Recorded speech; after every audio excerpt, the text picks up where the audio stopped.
On March 24, 2012, a shocking revelation ripped through the heart of a town that had built its identity on football glory. A celebrated Penn State coach had allegedly preyed on children for decades behind the veil of his revered status. The name Jerry Sandusky, once synonymous with the Nittany Lions' rise to national prominence, became a headline of horror that would forever tarnish a storied program. Born in 1944 in Washington, Pennsylvania, Jerry Sandusky grew up with a love for the gridiron that led him to play defensive back at the University of Central Missouri before transferring to Penn State, where he earned a degree in health and physical education. In 1977, after a brief stint as a professional player, Sandusky returned to his alma mater as an assistant coach under the legendary Joe Paterno. Over the next 3 decades, he molded defensive lines that powered 8 national championships, earning a reputation as a meticulous teacher and a charismatic mentor to countless young athletes. Beyond the sidelines, Sandusky founded the Second Smile Foundation in 1999, a charitable organization designed to bring joy to children with disabilities.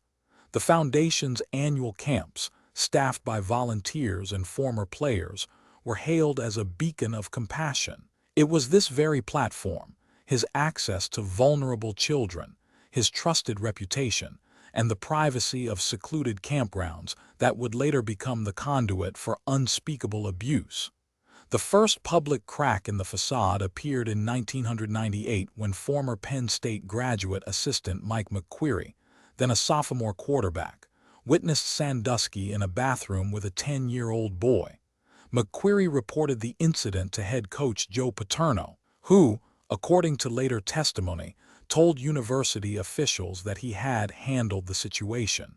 The university's internal investigation concluded that the encounter was inappropriate, but did not result in criminal charges. The decision to keep the matter internal set a precedent for the institution's handling of the allegations. It was not until 2009 that the tide began to turn. A former Penn State player, Mike McGonigal, filed a civil lawsuit alleging that Sandusky had assaulted his son at a Second Smile camp. Though the case was settled out of court, the settlement prompted former victims to come forward, and a pattern of accusations began to emerge. In November of that year, a former camp volunteer reported suspicious behavior to the police, prompting a grand jury investigation that would unearth a trove of damning evidence. In early 2011, the grand jury issued a subpoena to the university, demanding documents related to the Second Smile Foundation. The subpoena triggered an internal crisis as the university's board of trustees wrestled with the decision to release the records. On November 5, 2011, a grand jury indictment was unsealed, charging Sandusky with 40 counts of indecent assault, sexual assault of a child, and aggravated indecent assault involving 10 victims ranging in age from 6 to 17, spanning from 1994 to 2009.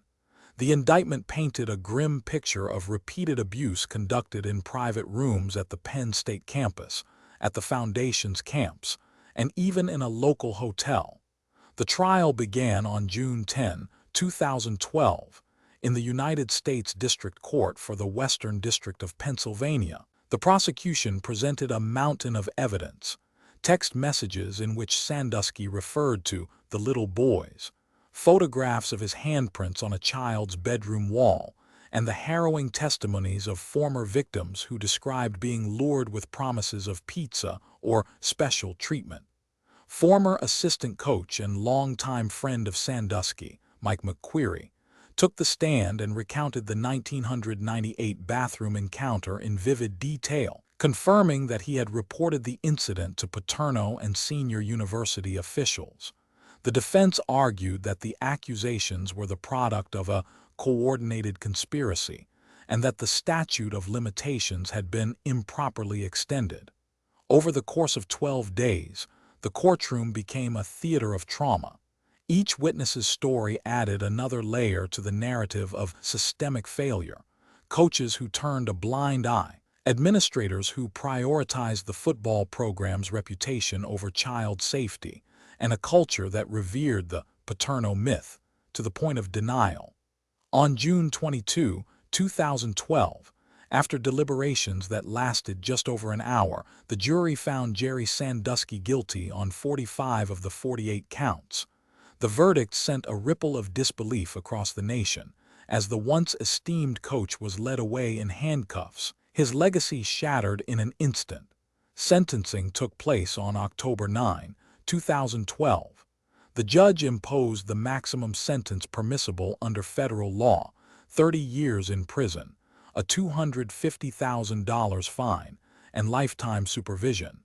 Sandusky was ordered to serve his sentence at a high-security facility, his name now forever associated with one of the most egregious cases of child sexual abuse in American sports history. The fallout was swift and severe.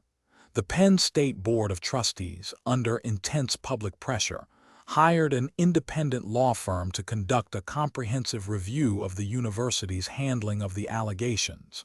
The resulting free report, released in July 2012, concluded that senior university officials, including President Graham Spanier and athletic director Tim Curley, had concealed information to protect the football program. The report recommended the dismissal of several officials and the removal of Joe Paterno's statues, a symbolic act that underscored the depth of institutional betrayal.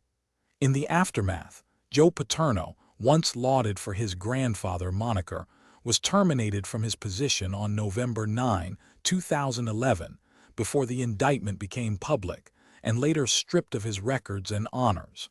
Subscribe to The Verdict for more stories like this.